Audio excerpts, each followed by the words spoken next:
Okay, last கிளாஸில் automate அப்படின்ற ஒரு கான்செப்டையும் ஆஃபீஸ் ஸ்கிரிப்டையும் பேசணும். இந்த ஆஃபீஸ் ஸ்கிரிப்ட் மூலமாக ஸ்கிரிப்ட் பண்ணப்பட்ட நிறையா கோடிங்கை நீங்கள் வச்சுருக்கிறீங்க, டெவலப் பண்ணுறீங்க அப்படின்னா உங்களுடைய ஒர்க் ரொம்ப ஃபாஸ்ட்டாக முடியும், ஆட்டோமேஷன்ஸ் ஈஸியாக பண்ண முடியும். VBA அப்படின்ற ஒரு கான்செப்டில் நம்ம ஆட்டோமேஷன் பண்ணுவோம். அது ஆன்லைனில் ஒர்க் பண்ண முடியாது, வைக்க முடியாது, ஒர்க் ஆகாதுன்றதுனால இந்த ஆஃபீஸ் ஸ்கிரிப்ட் ஆன்லைன்லேயும் ஆஃப்லைன்லேயும் எல்லா இடத்துலையும் ஒர்க் ஆகும். அதனால் இப்போ எல்லாருமே ஆஃபீஸ் ஸ்கிரிப்டை கற்றுக்கிட்டு இருக்காங்க. அது ஜாவா ஸ்கிரிப்ட் கான்செப்டில் ஒர்க் ஆகுது, ஒரு ப்ரோக்ராமிங் லாங்குவேஜில் அந்த ஸ்ட்ரக்சரில் இருக்குன்றதுனால அது தெரிஞ்சிருந்தால் உங்களால் அதை டெவலப் பண்ண முடியும். இல்லைனா அட்லீஸ்ட் அது என்னன்றதையாவது தெரிஞ்சுக்கணும் அப்படின்னா இந்த வீடியோ உங்களுக்கு ஹெல்ப்ஃபுல்லாக இருக்கும்.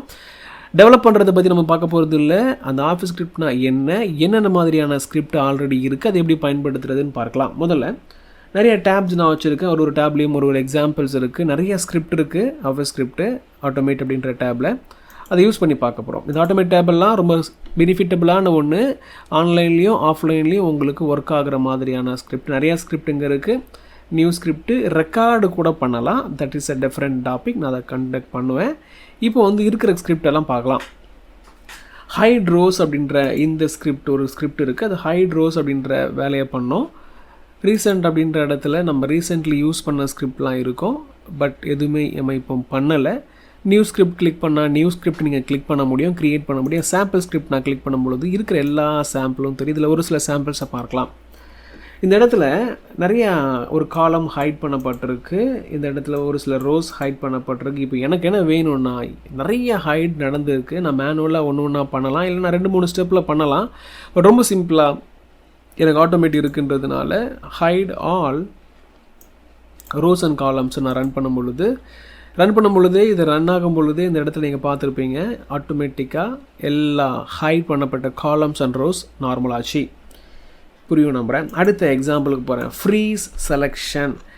ஃப்ரீஸ்னா என்னென்னா, இது மாதிரி டேட்டா நிறையா இருக்கும் பொழுது நம்ம ஸ்க்ரால் டவுன் பண்ணுறோம் அப்படின்னா இந்த ஃபஸ்ட் ரோ இருக்கு இல்லையா, ஹெட்டிங் ரோ, இது தெரிஞ்சுக்கிட்டே இருக்கிற மாதிரி செட் பண்ணுறது ஃப்ரீஸ்ன்னு சொல்லுவோம். நார்மலான கான்செப்ட் தான் அது. நிறைய பேருக்கு தெரிஞ்சிருக்கும், மேனுவலாக எப்படி பண்ணுறதும் புரிஞ்சிருக்கும். பட் இங்கே ஆட்டோமேட் அப்படின்ற டேபில் இருக்கிற இந்த ஸ்கிரிப்ட் மூலமாக எப்படி பண்ணுறது, இதை செலக்ட் பண்ணுங்கள்.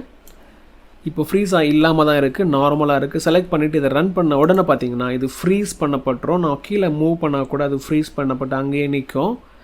இந்த மாதிரியான வேலையை பண்ணுறதுக்கு இந்த ஃப்ரீஸ் செலெக்ஷன் அப்படின்றத யூஸ் பண்ணலாம்.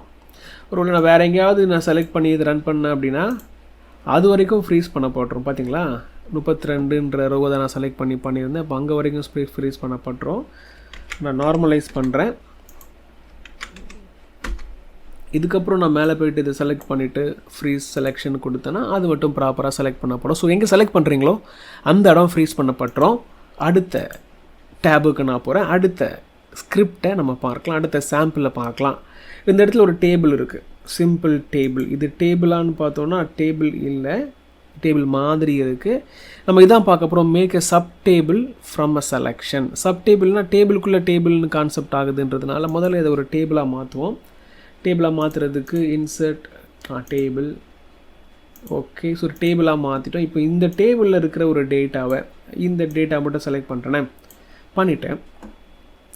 Make a sub table from a டேபிள்ன்றதை ரன் பண்ணேன் அப்படின்னா நான் செலக்ட் பண்ணது மட்டும் அந்த டேபிளிலேருந்து பிரிஞ்சு ஒரு தனி டேபிளாக மாறிட்டு இருக்கோம். இதெல்லாம் எங்கே பயன்படுன்றதை நீங்கள் யோசிங்க, அந்த இடத்துல பயன்படுத்தி பாருங்கள். ஓகே, நான் திருப்பி அந்த டேபுக்கு நான் போகிறேன்.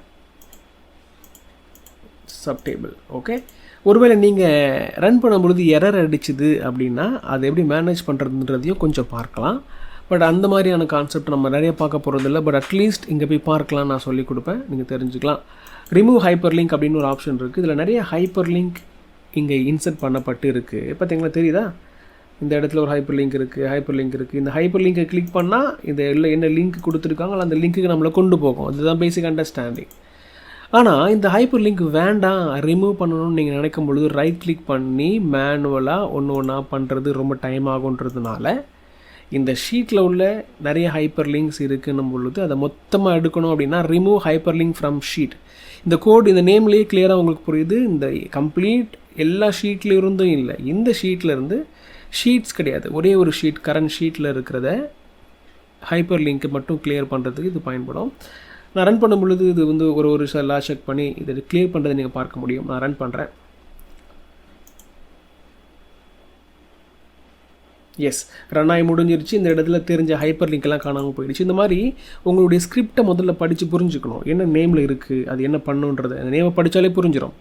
அதுக்கப்புறம் அதை கிளிக் பண்ணி அதுக்கு தகுந்த மாதிரி ரன் பண்ணுங்கள். சம்டைம் எரர் அடிக்கும். எரர் அடிச்சதுன்னா அதுவே லாகை காமிக்கும், அலர்ட் பண்ணோம். அது நீங்கள் கிளிக் பண்ணி பார்க்கும்பொழுது இந்த நம்பரில் எரர் இருக்குதுன்னு சொல்லும். அதுக்கப்புறம் அந்த நம்பரில் போய்ட்டு நீங்கள் செக் பண்ணிவிட்டு உங்கள் டேட்டாவை ரிஃபைன் பண்ணலாம், இல்லைனா கோடை மாற்றலாம்.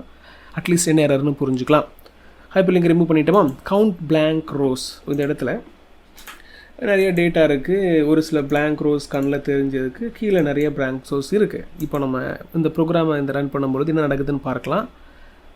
எஸ், நான் இதை போடுறேன். ஓகே, எங்கே இருக்குது? Count blank rose.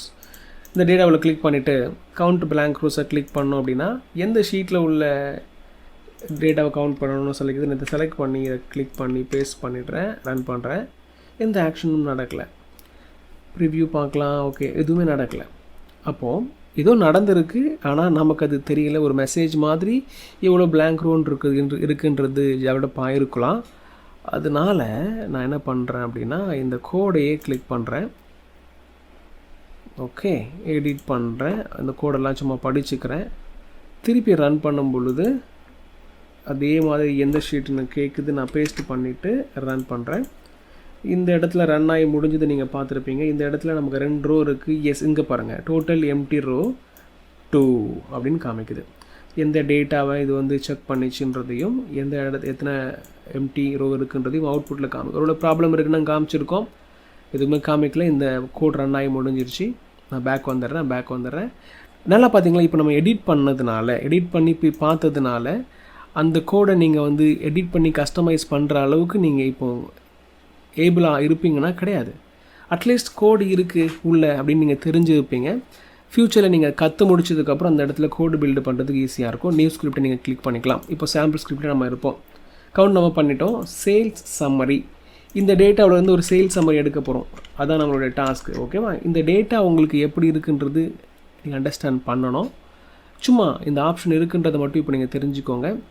Generate a sales summary using pivot டேபிள்ன்றதை கிளிக் பண்ணும் பொழுது நான் ஒரு டேட்டாவை செலக்ட் பண்ண டேட்டா இந்த மாதிரி மாறிடுச்சு. இது நமக்கு தேவையான மாதிரி மாதர்லையே தப்புன்னு நீங்கள் சொல்ல வேண்டிய அவசியம் இல்லை. ஏன்னா இந்த மாதிரி ஆப்ஷன் இருக்குது.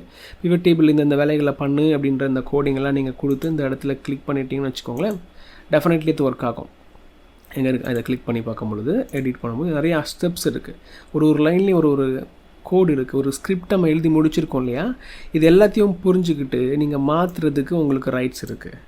உங்களால் முடியும். தெரிஞ்சுதுன்னா என்ன மாத்திரம் என்ன நடக்கணும் உங்களுக்கு தெரிஞ்சுதான் நீங்கள் மாற்றிட்டு அதற்கு தகுந்த மாதிரி நீங்கள் இதை திருப்பி ரன் பண்ணும்பொழுது உங்களுக்கு தேவையான மாதிரி இது அவுட்புட்டை கொடுக்கணும்.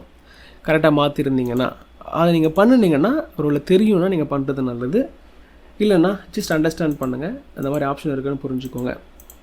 சேல்ஸ் சம்மரியாக பார்த்துட்டோம். Highlight blanks. இந்த இடத்துல பிளாங்க்ஸ் இருக்குது இல்லையா? இந்த பிளாங்க்ஸை வந்து நான் என்ன பண்ண போகிறேன், ஹைலைட் பண்ண போகிறேன். அப்படின்னா ஒரு சில ஆப்ஷன் மேனுவலாக நம்ம பண்ணலாம். அது கொஞ்சம் டைம் ஆகுன்றதுனால இந்த ஆப்ஷனை டைரெக்டாக கிளிக் பண்ணும் பொழுதே ஹைலைட் நடந்துடும். பார்க்கலாமா? ஹைலைட் பிளாங்க் செல்ஸ் நான் கிளிக் பண்ணும் பொழுது அந்த பிளாங்க்ஸ் எல்லாம் ஹைலைட் ஆகிறத நீங்கள் ஃபீல் பண்ணி, ஒருவேளை வேறு எதுவும் பிளாங்க்ஸ் இருந்தாலும் அதுவும் ஹைலைட் ஆகும். ஒருவேளை இந்த கலர் எல்லோ கலரில் வருது இல்லையா, அதை மாற்றணும்னு நீங்கள் ஃபீல் பண்ணுறீங்க வச்சுக்கோங்களேன். இந்த இடத்துல எல்லோன்னு கொடுத்துருக்கோம்ல, இதுக்கு பதிலாக வேறு ஏதாவது நீங்கள் கோடை மாற்றுனீங்க, வேறு ஏதாவது நீங்கள் வந்துட்டு செலக்ட் பண்ணுறீங்கன்னா அது எல்லோக்கு பதிலாக வேறு ஒன்றா மாறும். பட் இப்போ நம்ம கோடிங் லெவலில் எதுவும் பண்ணலை, தெரிஞ்சுக்க மட்டும் ட்ரை பண்ணுங்கள். Pivot table, create a new pivot table from a table. நல்லா பாருங்களேன், create a new pivot table from a table. இது வந்து ஒரு டேபிளாக இருக்கணும், அப்போ தான் அது ரன் ஆகும்னு போட்டிருக்கு. நான் சும்மா கிளிக் பண்ணுறேன், ரன் பண்ணுறேன். என்ன சொல்லுது அப்படின்னா எரர் அடிக்குது, 24வது லைனில் எரர்னு சொல்லுது. ஓகே, டேபிள் அப்படின்றத வந்து கெட் பண்ணு அப்படின்ற மாதிரி ஒரு சில இன்ஸ்ட்ரக்ஷன் கொடுத்துருக்கேன். அப்போ இது டேபிளாக இல்லை, அதனால தான் எரர் அடிக்குது. நான் இதை டேபிளாக மாற்றணும். டேபிளாக மாற்றுறதுக்கு இன்சர்ட் டேபிள். ஓகே, இதுக்கப்புறம் நான் இந்த கோடை ரன் பண்ணும் பொழுது டெஃபினெட்லி இது ஒர்க் ஆகும். பார்த்தீங்களா, ஸ்கிரிப்ட் இஸ் ரன்னிங். இது ஏதோ நடந்து முடிஞ்சுது, என்ன நடந்துச்சுன்னு தெரியல இல்லையா? பார்ப்போம். லாஸ்ட்டில் பிவட் டேபிள் வந்திருக்கும். இந்த பிவட் டேபிள் தான் வந்துச்சான்னு தெரியல. ஐடி ஓகே, செக் பண்ணிவிடுவோம். நம்ம டேட்டா என்ன இருக்குது, பிவட் டேபிள். ஆமாம், ஐடி ஸ்கில் இந்த ஷீட்டில் உள்ளது தான். பார்த்தீங்கன்னா இந்த இடத்துல இந்த மாதிரி ஒரு pivot table க்ரியேட் பண்ணி கொடுத்துருக்கு பாருங்களேன். இந்த மாதிரி நிறையா ஸ்டெப்ஸை நீங்கள் தெரிஞ்சு இருந்துருச்சுன்னா நீங்கள் மேனிப்புலேட் பண்ணலாம், க்ரியேட் பண்ணலாம். இப்போ நான் அடுத்த எக்ஸாம்பிளும் போகிறேன். ரிமூவ் டூப்ளிகேட், அதுக்கு ஒரு ஸ்கிரிப்ட் இருக்குது. எஸ், இதில் வந்து நிறைய டூப்ளிகேட் இருக்குதான். நம்ம ரோவில் மேனுவலாக டூப்ளிகேட் ரிமூவ் பண்ணுறோன்னா அந்த ஆப்ஷன் உங்களுக்கு தெரிஞ்சிருக்கும். மேனுவலாக அங்கே போய் பண்ணலாம். ஒருவேளை இது ரொம்ப சிம்பிளானது, இருக்கிற எல்லா டூப்ளிகேட்டும் போகணும்ப்பா, ஒருவேளை இந்த வேல்யூ இந்த வேல்யூ இந்த வேல்யூ இந்த வேல்யூ இந்த எல்லா வேல்யூவையும் கீழே இருந்தால் அது டூப்ளிகேட், அப்படி தான் நம்ம புரிஞ்சுக்கணும். அப்படின்னு கொடுத்த உடனே இந்த இடத்துல உள்ள டூப்ளிகேட் செலக்ட் பண்ணி பண்ணலாம். Okay, S. ஸோ இந்த இடத்துல உள்ள டூப்ளிகேட்லாம் அழகாக கிளியராக நீங்கள் பார்த்தீங்க. அதே மாதிரி மேக் ட்ராப் டவுனை கிளிக் பண்ணுறதுக்கு, க்ரியேட் பண்ணுறதுக்கு நிறைய மெத்தட்ஸ் இருக்குது. நம்ம நிறைய மெத்தட் தெரியும். இப்போ இந்த இடத்துல உள்ள டெசிக்னேஷன் எல்லாமே ட்ராப் டவுனாக க்ரியேட் பண்ணணும்னு எனக்கு தேவை இருந்துச்சு அப்படின்னா செலக்ட் பண்ணுங்கள். அதுக்கப்புறம் உங்களுடைய மேக் அ ட்ராப் டவுனாக நீங்கள் ரன் பண்ணும் பொழுது இந்த இடத்துல நீங்கள் செலக்ட் பண்ணதில் உள்ள எல்லாமே லிஸ்ட்டாக வந்திருக்கும். அதே மாதிரி இது நீங்கள் காப்பி பண்ணி கீழே நிறைய இடத்துல போட்டதுக்கப்புறம் எல்லா இடத்துலையுமே இருந்து இந்த ட்ராப் டவுன் வரும், நீங்கள் செலக்ட் பண்ணிக்க முடியும். ட்ராப் டவுனை க்ரியேட் பண்ணுறதுக்கு நிறைய மெத்தட் இருக்குது. நம்ம ஒரு சில மெத்தடை பார்த்துருக்கோம். இந்த இடத்துல உங்களுக்கு ரொம்ப குயிக்காகவே ட்ராப் டவுன் க்ரியேட் ஆகிடுச்சு யூஸிங் தி ஸ்கிரிப்ட் இல்லையா. மேக் அ லைன் சார்ட், இதில் ஒரு டேட்டா இருக்குது. நான் என்ன பண்ணுறேன், மேக் அ லைன் சார்ட்ன்றதை கிளிக் பண்ணேன். நீங்கள் காலம் சார்ட்டையும் வேணும்னா செலக்ட் ஆகிற மாதிரி, க்ரியேட் ஆகிற மாதிரி டெவலப் பண்ண முடியும். பட் இங்கே இருக்கிற ஸ்கிரிப்டை வச்சு ஒரு எக்ஸாம்பிள் புரியும் நம்புகிறேன். இந்த மாதிரி நிறைய ஸ்கிரிப்ட் இருக்குது. ஒரு நீங்கள் நிறைய ஸ்கிரிப்டை காப்பி பண்ணலாம், ஆன்லைன்லேருந்து நீங்கள் க்ரியேட் பண்ணலாம், ஃப்ரெண்ட்ஸ் கிட்டேருந்து வாங்கலாம்.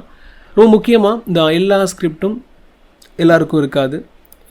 பேசிக்கலி ஸ்கிரிப்டுன்றது இந்த ஆட்டோமேட்டுன்ற டேபே, இந்த டேபே நிறைய பேருக்கு இருந்தாலும் ஒர்க் ஆகாது. அப்போது உங்களுக்கு ப்ராப்பரான லைசன்ஸ் தேவைப்படும். அதை பற்றின ஒரு வீடியோ நான் டெடிகேட்டிவாக போடுறேன். பட் இங்கே பேசிக்லி ஆட்டோமேட்னு ஒன்று இருக்குது, அதில் இவ்வளோ விஷயங்கள் பண்ண முடியுதுன்ற அண்டர்ஸ்டாண்டிங் வந்திருக்கும் அப்படின்னு நம்புகிறேன். அப்கமிங் கிளாஸஸில் இதில் ஒரு சில கோடிங்கை பற்றி பார்க்கலாம். அடுத்த லெவலுக்கு இதை எப்படி கொண்டு போகிறதுன்றதையும் பேசலாம். தேங்க்யூ.